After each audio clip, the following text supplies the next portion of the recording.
Quaderno 37 de Cristianisme y Justicia. La Iglesia y la Guerra del Golfo. Documentación preparada por Justicia y Pau de Barcelona y Cristianisme y Justicia. Primer apartado, presentación. ¿Cuáles han sido las reacciones de la Iglesia Católica ante el conflicto del Golfo Pérsico? En estas páginas, Cristianisme y Justicia y Pau, reunieron algunas intervenciones que, entre bastantes posibles, nos parecen especialmente significativas e iluminadoras.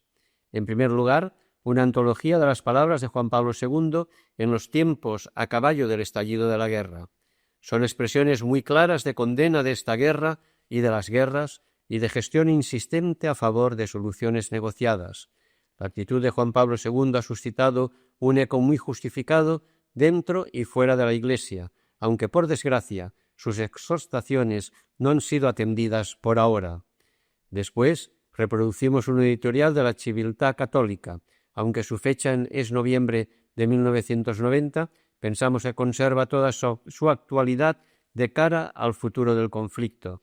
Creemos que se trata de un análisis sencillamente magistral y realmente orientador del conflicto y, por tanto, del camino que habrá que seguir para un orden justo en la región y en el mundo. A continuación, y con el título de otras voces autorizadas, publicamos amplios fragmentos de un acertado editorial del Observatorio Romano del primer domingo después del estallido de la guerra.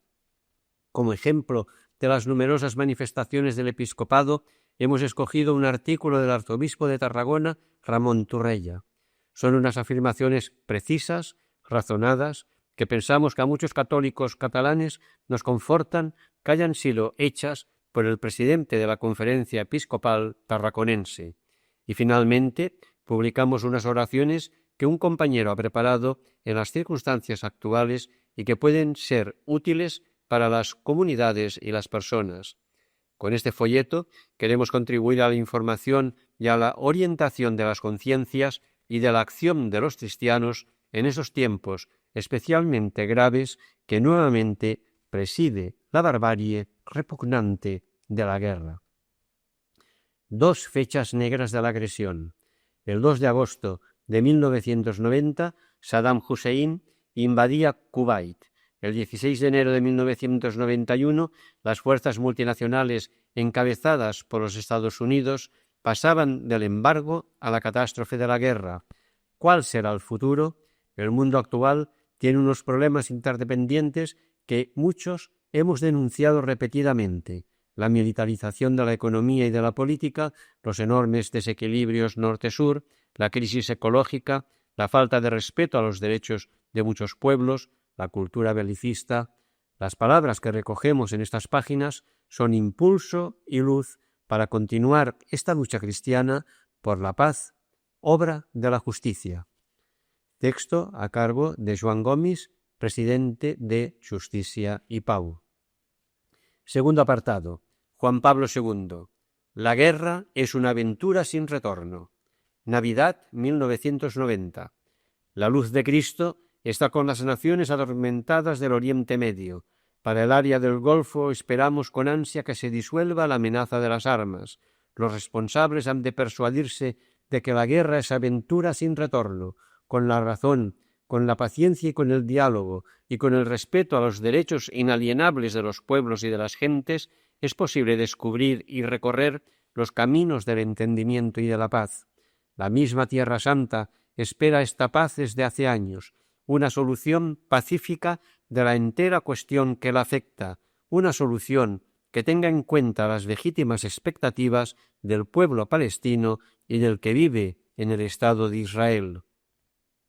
Extracto del discurso ante los representantes diplomáticos el 12 de enero del 91. La paz todavía es posible. La guerra sería el declive de la humanidad.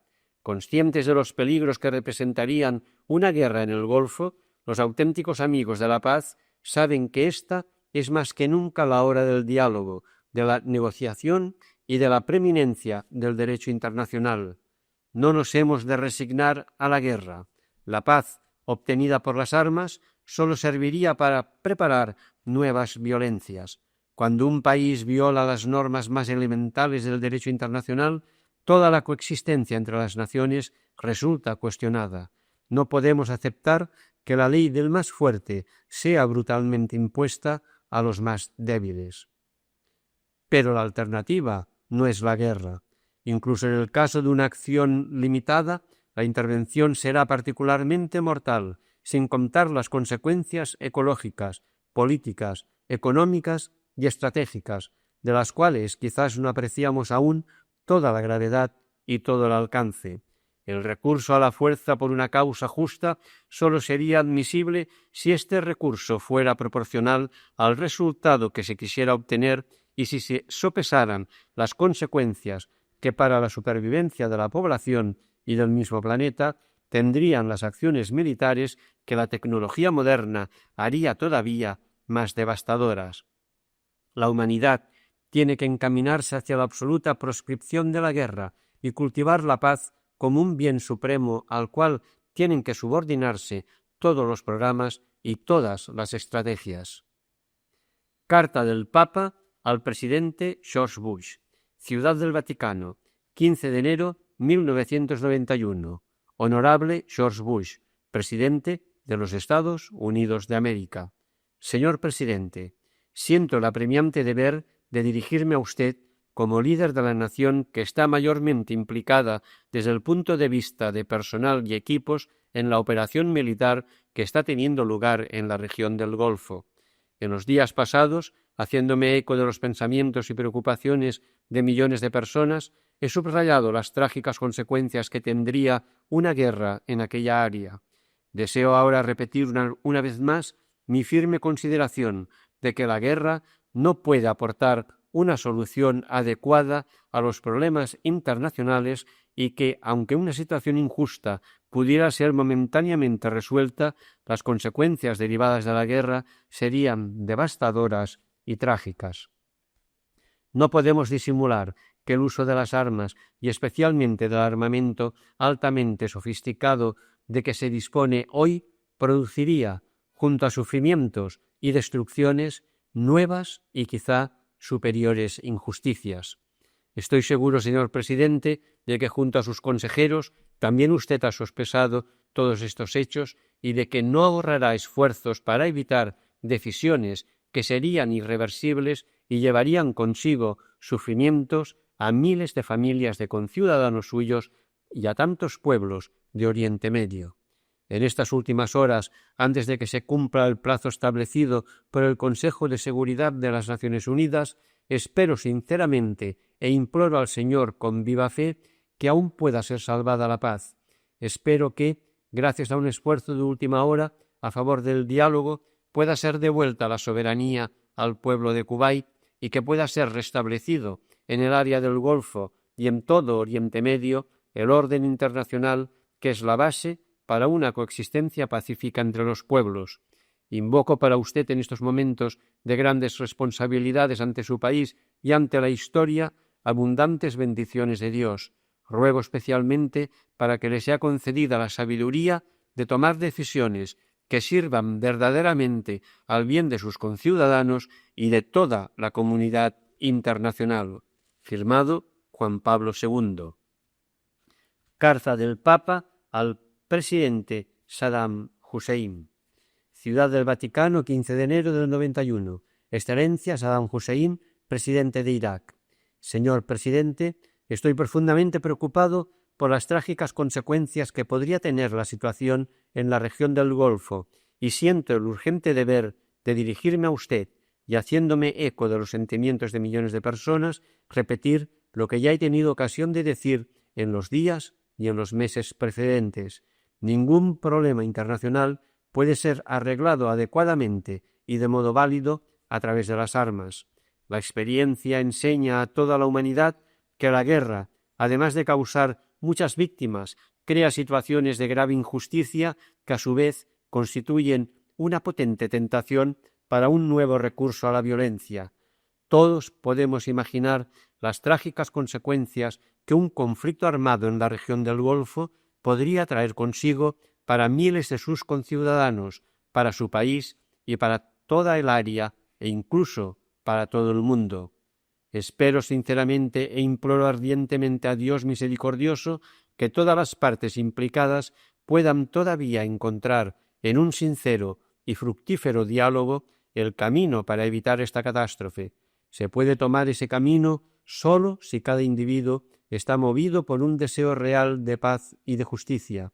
Tengo confianza en que también usted, señor presidente, tomará las decisiones más apropiadas y llevará a cabo pasos que puedan ser el inicio de un verdadero camino hacia la paz. Como dije públicamente el pasado domingo, una prueba de disponibilidad por su parte solo le reportaría honor ante su amado país, ante la región y ante todo el mundo. En estas horas dramáticas ruego para que el Señor le ilumine y le conceda la fuerza de realizar un gesto generoso que evite la guerra. Será un gran paso ante la historia, porque marcará la victoria de la justicia internacional y el triunfo de la paz a la que aspiran todos los hombres de buena voluntad. Firmado Juan Pablo II. Oración del Papa ante la guerra del Golfo, pronunciada en la audiencia pública del miércoles 16 de enero de 1991. Dios de nuestros padres, grande y misericordioso, Señor de la paz y de la vida, Padre de todos. Tú tienes proyectos de paz y no de aflicción, condenas las guerras y hundes el orgullo de los violentos. Tú enviaste a tu Hijo Jesús para anunciar la paz a los cercanos y a los lejanos, para reunir a los hombres de todas las razas y de todas las estirpes en una sola familia. Escucha el grito unánime de todos los hijos, la súplica angustiada de toda la humanidad. Nunca más la guerra, aventura sin retorno, nunca más la guerra, espiral de lucha y de violencia, nunca esta guerra del Golfo Pérsico, amenaza para las criaturas en el cielo, la tierra y el mar. En comunión con María, la Madre de Jesús, te suplicamos aún, habla a los corazones de los responsables de la suerte de los pueblos, detén la lógica de la represalia y de la venganza, sugiere con tu espíritu soluciones nuevas, gestos generosos y de paciente espera, más fecundos que los apresurados vencimientos de la guerra. Concede a nuestro tiempo días de paz, nunca más la guerra. Amén. Textos diversos. El estallido de la guerra es una grave derrota del derecho internacional y de la comunidad internacional. No puedo dejar una vez más de referirme a una guerra que preocupa y causa dolor a todos. La enorme utilización de medios y de armas hace pensar en consecuencias muy graves. Por desgracia, es la terrible lógica de la guerra que tiende a implicar en el conflicto a otros estados, amenazando de forma indiscriminada la población civil. Los deplorables bombardeos de los que hemos tenido noticia son una confirmación penosa del sufrimiento de la población civil de un lado y otro, que tiene derecho a ser respetada y a no ser implicada en acciones militares. Tercer apartado. ¿Qué solución tiene la crisis del Golfo? Editorial de la Civiltà Católica del 17 de noviembre de 1990. El pasado 2 de agosto estalló la crisis del Golfo Pérsico, con la invasión de Kuwait por parte del presidente de Irak, Saddam Hussein, el envío inmediato de un gran contingente militar a Arabia Saudita y al Golfo Pérsico por parte de los Estados Unidos y el embargo decretado por la ONU contra Irak. De estos acontecimientos, nuestra revista ha informado a los lectores con notable amplitud y precisión a fin de ofrecerles los elementos indispensables para que se hagan una idea lo más objetiva y lo más exacta posible, cosa nada fácil, dada la extrema complejidad de la situación y sobre todo por el hecho de que la cultura occidental, si exceptuamos a los especialistas, lo ignora casi todo del mundo árabe o bien lo juzga desde la óptica de la mentalidad occidental con todos los errores y las falsas interpretaciones que esto supone. Por otro lado, la información de los hechos del Golfo Pérsico que dan los medios de comunicación no solamente se resiente de lo que acabamos de constatar, sino también de que las grandes agencias internacionales, fuente de casi toda la información de estos medios de comunicación, son todas del primer mundo. Las más importantes de estas agencias son Associated Press y United Press, norteamericanas, Reuters inglesa, France Press francesa y TASS soviética. Quisiéramos aquí examinar 3 puntos para que el lector se hiciera una idea más exacta de la situación en Oriente Medio. Primero, cómo ha nacido la crisis del Golfo y cuáles son sus antecedentes, cómo ha sido llevada durante estos meses y cuáles podrían ser las consecuencias si la crisis desembocara en una guerra, ya sea inmediatamente, ya sea en un futuro más o menos lejano. ¿Qué problemas puede significar para el porvenir? Porque no se trata de una crisis local, sino de una crisis que compromete directa o indirectamente a todos los países del mundo, y su solución no puede ser militar, sino negociada y en vistas a la creación de un orden internacional más justo. Primero, ¿cómo ha nacido, pues, la crisis del Golfo? Y sobre todo, ¿por qué ha nacido? Sería muy sencillo decir que se trata de una crisis reciente, debida a la megalomanía de un nuevo Hitler, pero se trata de una crisis que tiene un origen lejano y motivos políticos tan graves y sentidos que pueden hacer de Saddam Hussein un punto de referencia para buena parte del mundo árabe o musulmán. El origen más lejano lo podemos buscar en la caída del Imperio Otomano, sancionada con el armisticio de Mudros, 3 de octubre de 1918. Durante la Primera Guerra Mundial, el Imperio Otomano se alió con el Imperio Central, Alemania y Austria-Hungría, contra Inglaterra, Francia e Italia. Era ya un imperio en disolución porque había perdido todos los territorios que poseía en Europa y en el norte de África, pero la derrota del Imperio Central lo deshizo definitivamente. Solo Turquía quedó independiente, mientras que los países árabes que formaban parte del mismo fueron repartidos entre franceses e ingleses, primero con los acuerdos secretos de Sykes-Picot en 1916 y después con una serie de acuerdos internacionales en 1920 y en 1926, mediante los cuales aquellos países fueron puestos bajo el mando británico o francés por la Sociedad de Naciones. Irak, donde ya en el siglo XVIII Inglaterra había iniciado una penetración económica porque se encontraba en la ruta de las Indias y donde los ingleses habían ocupado los 2 centros principales durante la Primera Guerra Mundial, Bagdad el 11 de marzo de 1917 y Mosul el 10 de octubre de 1918, fue puesto bajo el mando británico, pero la insurrección de fuerzas nacionalistas llevó a la instauración del Reino de Irak, con el rey Faisal ibn Hussein, pero bajo la supervisión de un alto comisario británico.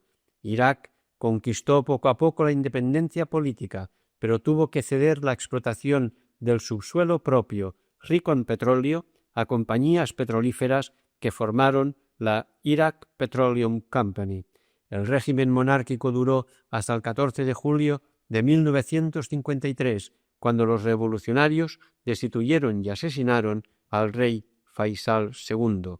Es en este momento que nace la República de Irak, animada de un fuerte espíritu nacionalista y antioccidental. De todos modos, el general Qasem, nacionalista, intentó invadir Kuwait, que había sido declarado independiente de la Gran Bretaña en 1961, diciendo que era parte integrante de Irak y que había sido creado por Inglaterra para impedir a Irak el acceso al Golfo. Después restableció la soberanía iraquiana sobre el subsuelo de Irak, denunció el acuerdo anglo-iraquí de 1928 y fundó la sociedad petrolífera del Estado, la Iraq National Oil Company.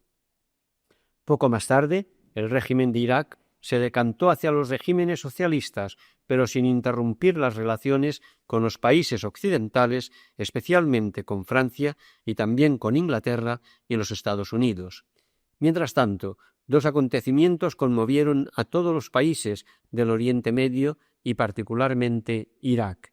El primero fue la creación en Palestina de un Estado israelí, prometida en 1917 por la Declaración Balfour y llevada a término en 1948 por las Naciones Unidas con la división de Palestina en 2 zonas, división que ni los israelitas, sobre todo por la cuestión de Jerusalén, ni los árabes aceptaron. Entonces se inició un período de grandes enfrentamientos con guerras cruentas, especialmente la guerra de 1967 con la ocupación de Cisjordania ha creado una situación de grave injusticia internacional que todavía dura y que ha contribuido a hacer crecer cada vez más una conciencia nacional de pueblo a los habitantes de los territorios ocupados y a sus conciudadanos prófugos que esperan una patria. En realidad, los países árabes ven una amenaza a su existencia y un signo a la permanencia del imperialismo occidental sobre el mundo árabe en el Estado de Israel, que disfruta del apoyo incondicional de Estados Unidos.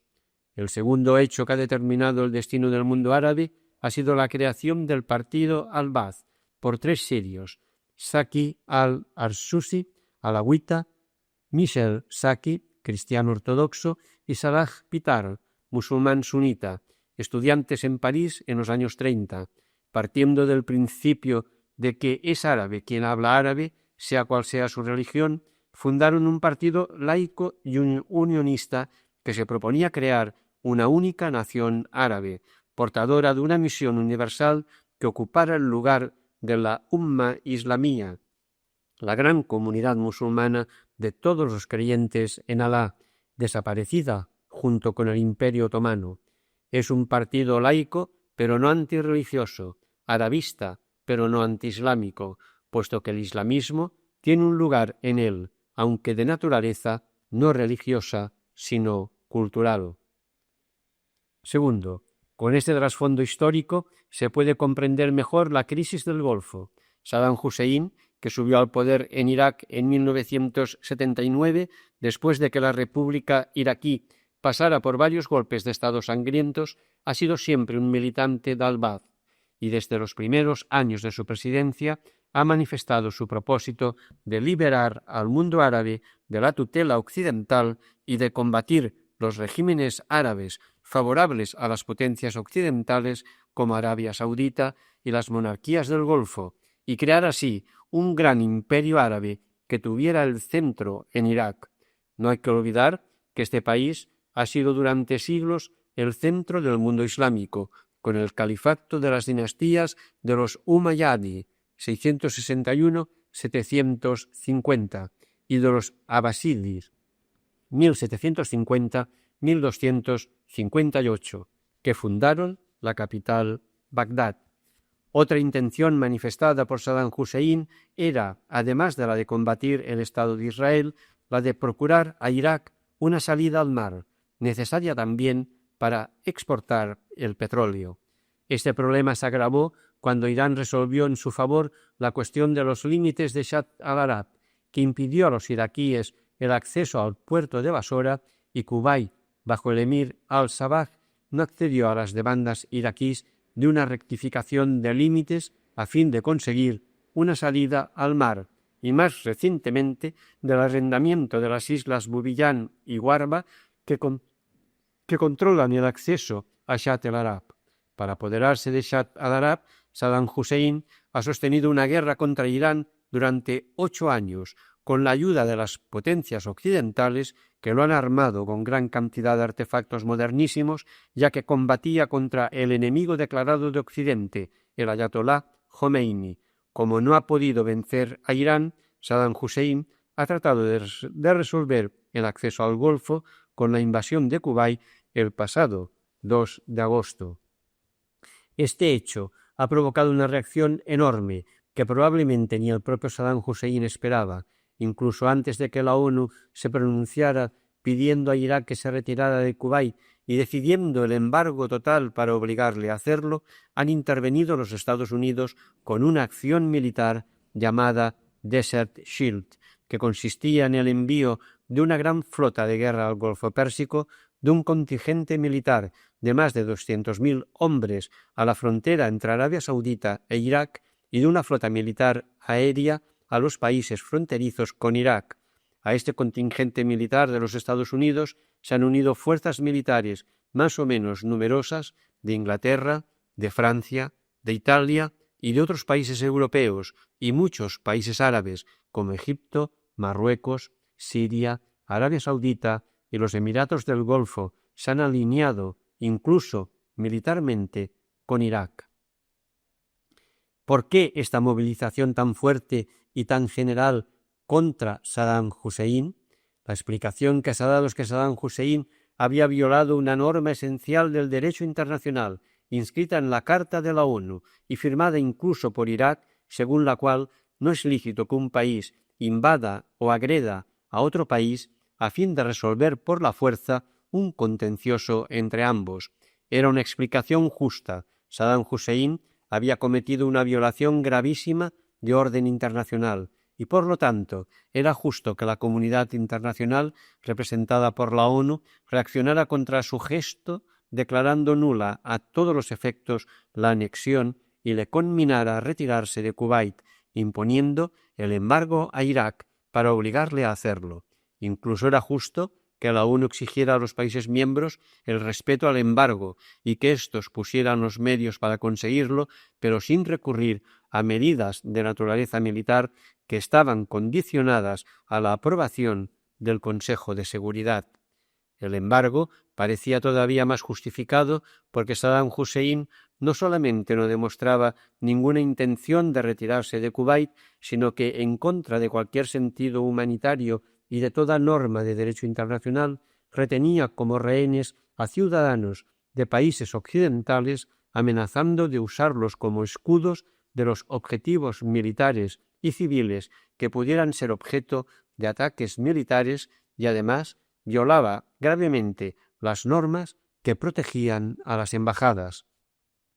En la base de la movilización general contra Irak había, pues, un motivo jurídico de respeto al derecho internacional, como reconoce Juan Pablo II el 26 de agosto. En el Golfo Pérsico se ha creado una situación preocupante, dice Juan Pablo II. Hemos sido testigos de graves violaciones de derecho internacional y de la Carta de la ONU, así como de los principios de ética que han de presidir la convivencia entre los pueblos. ¿Pero había solo motivos jurídicos y éticos? Para responder a este interrogante crucial, sería oportuno distinguir la acción de la ONU de la de algunos países miembros, particularmente de los Estados Unidos. Ciertamente, la ONU se ha movido para hacer respetar un principio de derecho y de ética internacionales, y en este sentido se han movido algunos países europeos, no sin ambigüedad, y han sido acusados de poco interés militar porque habían declarado que mandaban fuerzas militares al Golfo no para hacer la guerra, sino para hacer respetar el embargo propuesto por la ONU.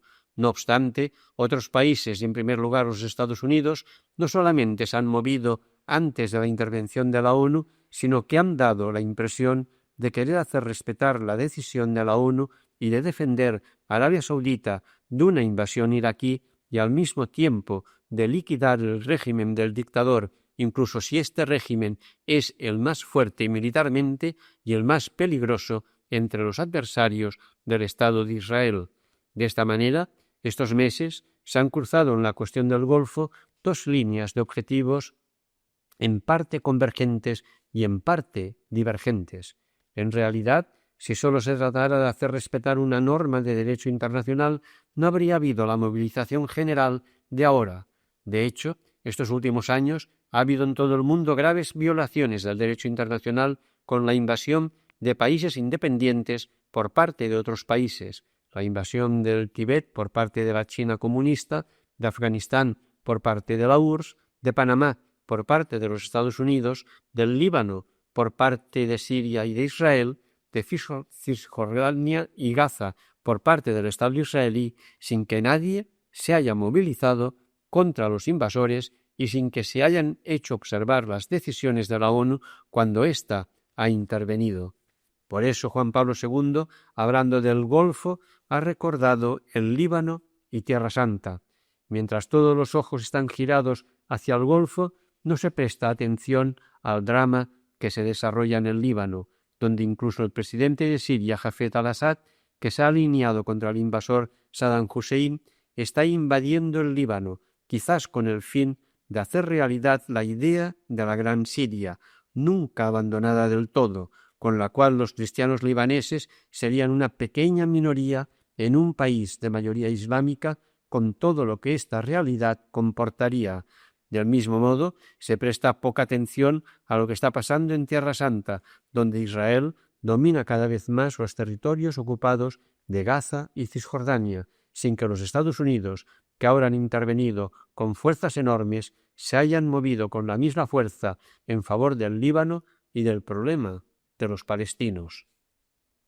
Tercero, todo esto induce a considerar que la intervención occidental en el Golfo, aprobada por algunos países árabes, tenía unos motivos jurídicos y éticos, pero sobre todo los tenía económicos y políticos.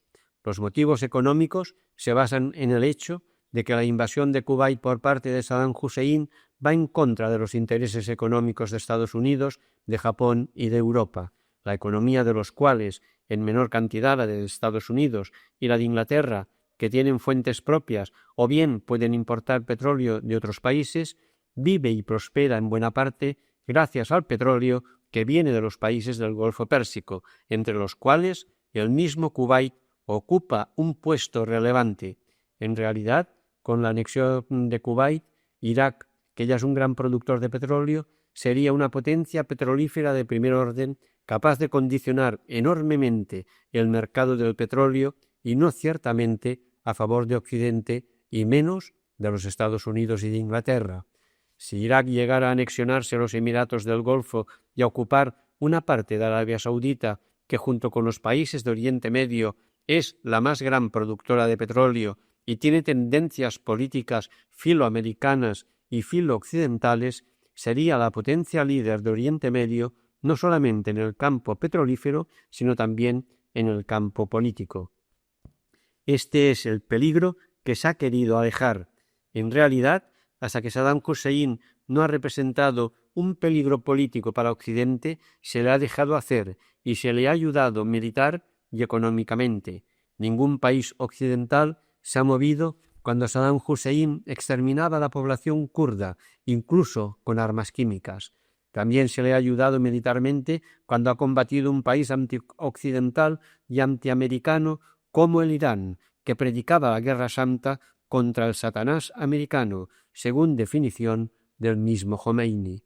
Ahora se ha intervenido con un enorme despliegue militar porque Saddam Hussein ha llegado a ser una grave amenaza, ya sea para los intereses políticos de los Estados Unidos, ya sea para aquellos países árabes que aspiran al liderazgo del mundo árabe como Siria y Egipto, ya sea para aquellos países que todavía tienen una estructura feudal. Saddam Hussein pone en peligro el status quo de todo Oriente Medio y constituye un elemento de desestabilización grave, ya sea para Occidente, ya sea para la clase dominante del mundo árabe. De aquí la necesidad de eliminar radicalmente el peligro constituido por Saddam Hussein, eliminación que no puede consistir solamente en la retirada de Kuwait y en el pago de los daños ocasionados por la invasión, sino que también comporta la eliminación del régimen iraquí creado por Saddam Hussein y eventualmente de su persona, cosa que, según dicen, solo se puede conseguir con la guerra. Es por este motivo que los Estados Unidos parecen dispuestos a usar medios que no son diplomáticos y, por lo tanto, pacíficos. El 23 de octubre, el presidente Bush dijo: «Nos tenemos que enfrentar a un nuevo Hitler, con un totalitarismo y una brutalidad sin precedentes en la historia reciente. No hay espacio para ningún compromiso mientras veamos este comportamiento: embajadas asediadas, civiles asesinados, mujeres violadas. Lo repetiré al resto del mundo. Esta situación no puede continuar. Son crímenes contra la humanidad». El razonamiento que hace los que proponen la destrucción del régimen de Saddam Hussein con el uso de la fuerza militar es que una solución diplomática que significara la retirada iraquí de Kuwait y el pago de los daños, pero al mismo tiempo aceptara su demanda de una salida al mar y le concediesen, con el consentimiento de Kuwait, la ocupación de las islas Bubiyán y Guarba, serían una victoria para Saddam Hussein y le convencería de que la agresión a los países vecinos paga en términos políticos y económicos. Sobre todo, dejaría en su lugar a un dictador sanguinario sin escrúpulos, como un nuevo Hitler, que esperaría la próxima ocasión favorable para intentar hacer con otros países, especialmente con el enemigo de siempre, la familia Saud de Arabia Saudita, lo que ha hecho con Kuwait. Con más motivo cuando Arabia Saudita tiene una fuerza militar que permite a Saddam Hussein imponer su dominio en Oriente Medio. Si además se quiere eliminar del todo el peligro de una inestabilidad perenne en el área meridional, hace falta acabar de una vez con Saddam Hussein, y eso solo se puede conseguir con la guerra. Digamos francamente que consideramos moralmente inaceptable y políticamente desastrosa esa manera de razonar que corresponde a los cánones de la Realpolitik, pero no a los cánones de la humanidad y de la justicia, y mucho menos al simple canon de la razón. En realidad, la guerra hoy es moralmente inaceptable, sean cuales sean las razones aducidas para justificarla, a no ser que se trate de defenderse de una agresión directa. Dejando de lado las discusiones del pasado sobre la guerra justa, que hoy ya no se podían hacer porque su objeto, la guerra, ha cambiado de naturaleza y ha llegado a ser de parcial y limitada a total y ilimitada, por el hecho de involucrar no solo a los combatientes, sino a toda la nación, no solo a un pequeño territorio, sino a todo un país, no solo a 2 o 3 naciones, sino directamente a todo un planeta, ya ha llegado a ser, por el uso de nuevas armas atómicas, biológicas y químicas, una guerra de destrucción masiva que puede llegar a la destrucción de todo el planeta, afirmamos que hoy la guerra, por la muerte de personas inocentes que siempre comporta, por la enorme destrucción de bienes materiales y por el peligro de que, empezada localmente y por un motivo restringido, se extienda a todo el mundo, se ha de considerar gravemente inmoral. Es por ese motivo que la Iglesia de Pablo VI grita «Nunca más la guerra» y con Juan Pablo II pide a Dios, a propósito de la crisis del Golfo, que quiera iluminar a los que detentan el destino de los pueblos para que sepan encontrar soluciones a los problemas existentes y haga brillar luminosa la estrella de la paz sobre los atribulados pueblos del Golfo Pérsico. Por eso, empezar una guerra hoy en día es cometer un crimen contra la humanidad. Por otro lado, pensar que con la guerra se resuelven los problemas es una vieja ilusión que, de hecho, ha sido siempre desmentida, pero que siempre renace, porque hay quien cree que la propia guerra será la última y la definitiva.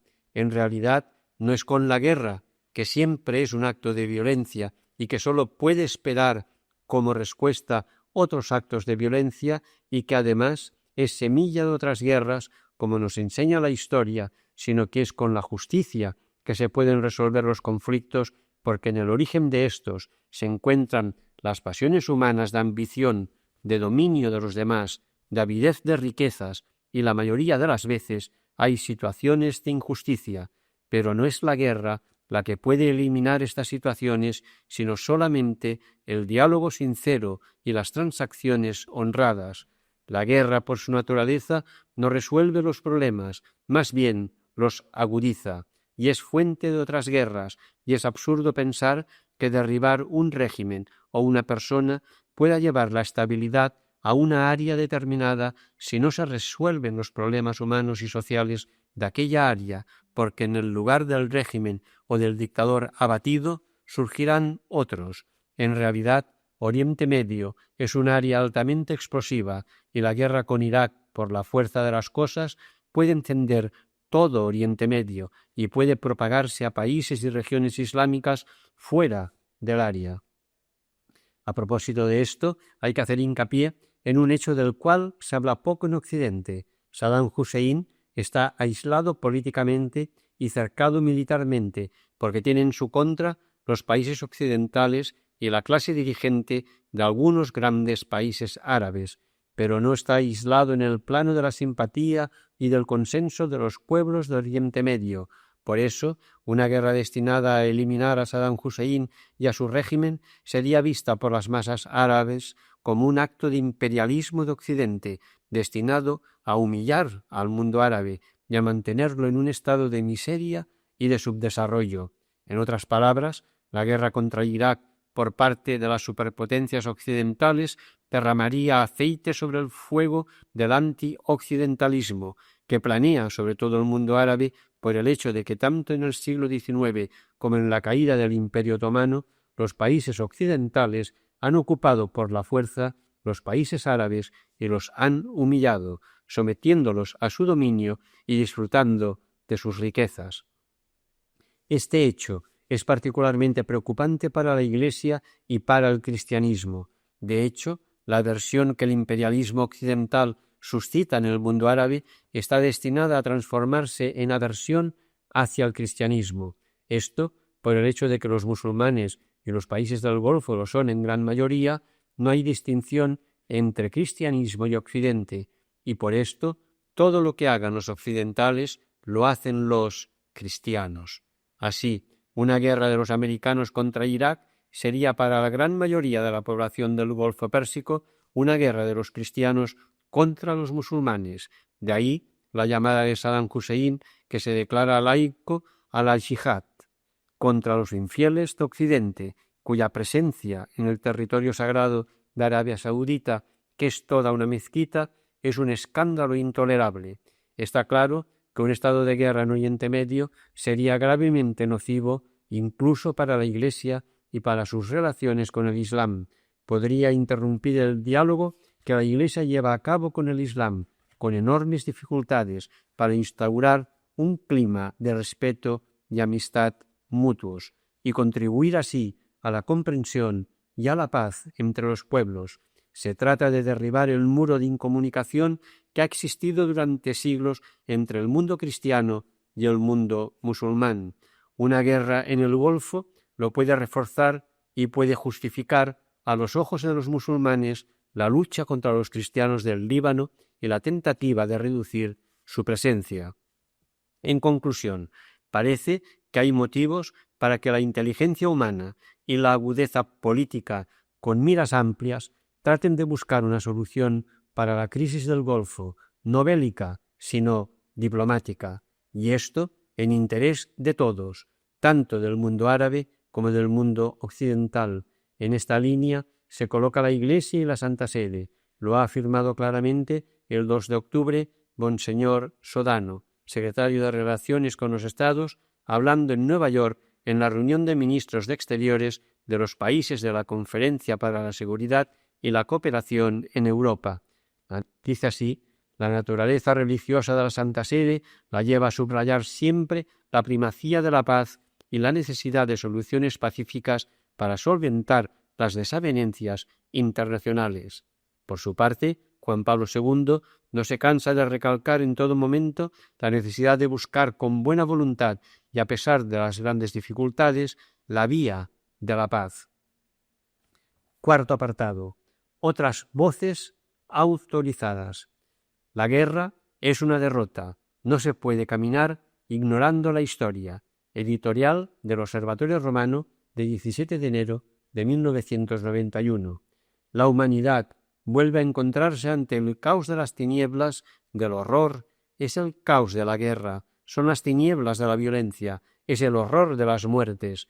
La guerra ha prevalecido sobre los espacios de diálogo y de espera paciente, sellando así una grave derrota del derecho internacional y de la comunidad internacional.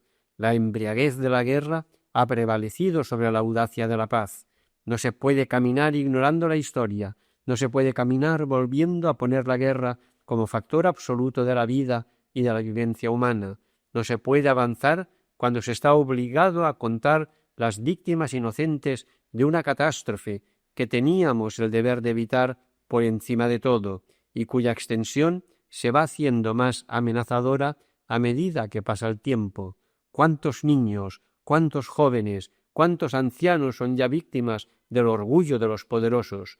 No se puede discurrir a través del desierto que genera la guerra mientras se va haciendo más larga y más amplia la geografía de la guerra. porque la geografía de la guerra es la geografía de la muerte. La guerra nunca ha restablecido definitivamente el derecho. La guerra nunca ha restablecido del todo el respeto a la dignidad de los hombres, de los pueblos, de las naciones.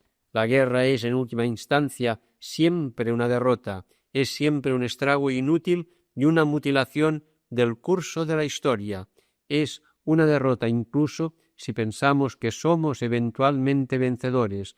Nos tendrían que hacer pensar dos expresiones que, partiendo una del corazón del Padre y la otra de la avidez política, contienen el resultado del primer conflicto mundial de este siglo: estrago inútil, victoria mutilada.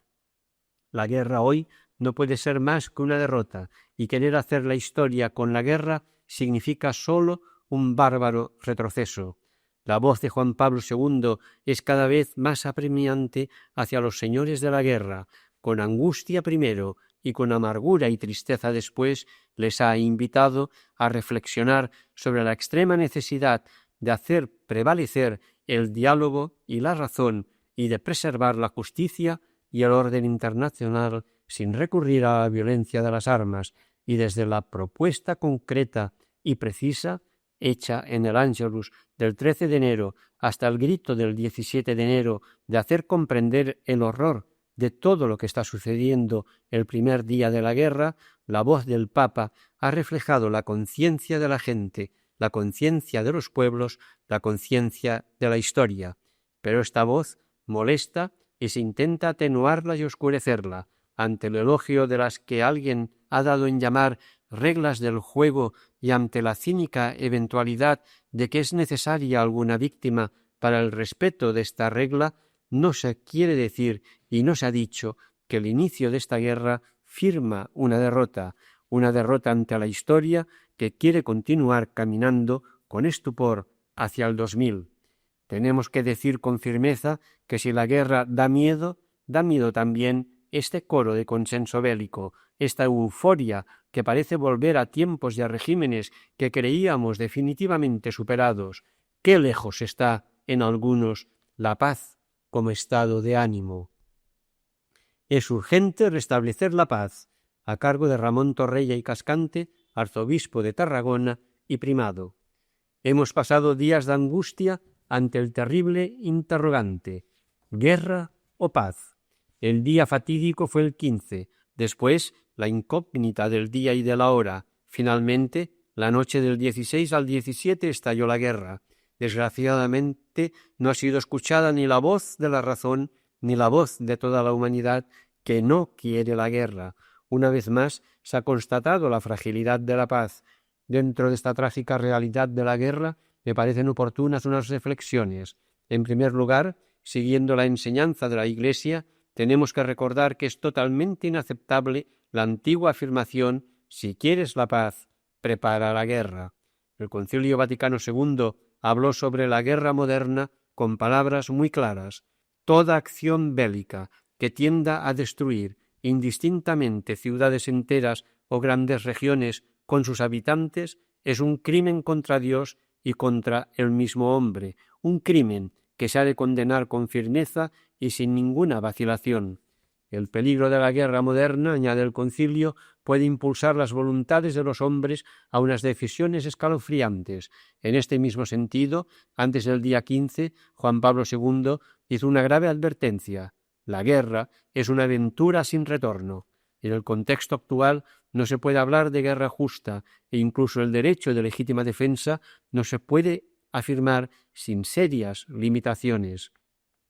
La paz no será estable ni auténtica si solo es el resultado del equilibrio de armamentos o del miedo mutuo. Al contrario, la paz se ha de fundamentar en la confianza. Es necesario todo un cambio de mentalidad. Los gobernantes han de decidir definitivamente a frenar la carrera de armamentos y acabar de una vez la fabricación de armas, porque si se fabrican, se venderán y se utilizarán para otra guerra.